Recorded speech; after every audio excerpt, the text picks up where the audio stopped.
Hello my friend, ujambo rafiki yangu, karibu sana mahali popote ulipo. Karibu kwa kipindi hichi cha Olympia. Huyu ni Joel Chesmet, Mkenya mwenzako. Huyu ni shujaa mwenzako. Welcome to my program episode. Here we are looking at Road to Paris with a special focus on Kenya middle distance. Today we are moving from the home of Olympics in Athens 2004.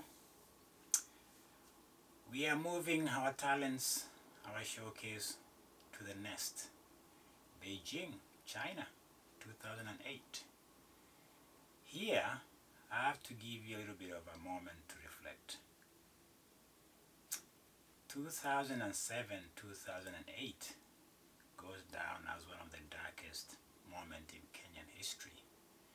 Political upheaval, political violence, death in our country, bloodshed in our country, Olympics in China, and this is a background, or this is a backdrop. It's sad, it's epic, it's a moment to reflect on how will the country do. Just from the get-go, the country rallies around their athletes, and without even mincing words, this is gonna be the best of the Olympics Kenyans have ever assembled their talent. Could it be? It's because of what we are looking at and facing in my country at that time of 2000, 2008.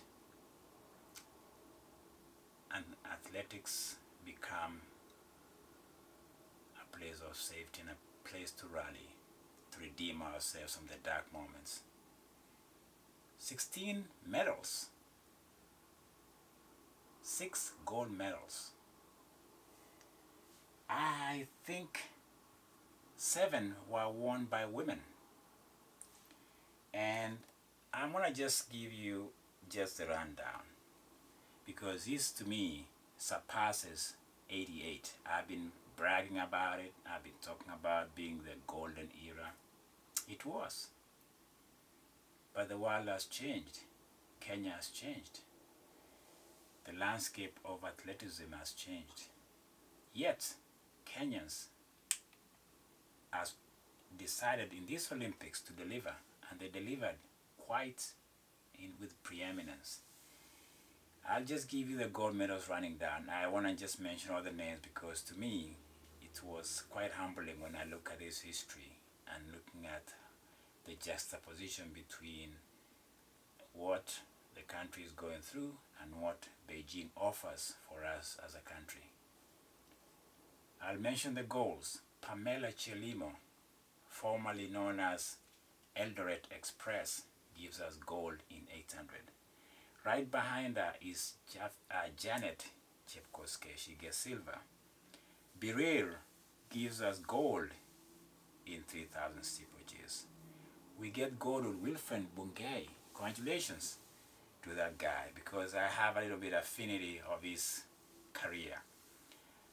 We get Nancy Lagarde. She gives us gold in 1500. Samuel Wanjiro in marathon. Asbel Kiprop in 1500. Congratulations to those athletes, because they reinstated our place in the Olympics finally. We get those brilliant medals in gold. We'll brag about gold. Anybody brags about gold. I'll mention there's a lot of silvers with Kathleen Deriba. We have Eunice Chepkorir. I'll mention the women here. It's okay with me. I'll mention Sylvia Kibet in 5,000. I'll mention Lynette Masai in 10,000. Just my own take on that Olympics. I think out of tragedy, we see the best of Kenyans. I don't know whether that is the pattern or it's just how human beings operate. But Beijing Olympics surpasses Seoul Olympics in excellence when it came to Kenya. And I think it's a proud moment to say that as we move to Paris, you can never write off Kenyans. Never. And I think to see that number of women deliver, 7 women, I've just mentioned all of them in particular, to me speaks of how we've expanded and allowed our athletes, our talents to, to go into the big stage, the world stage, and deliver.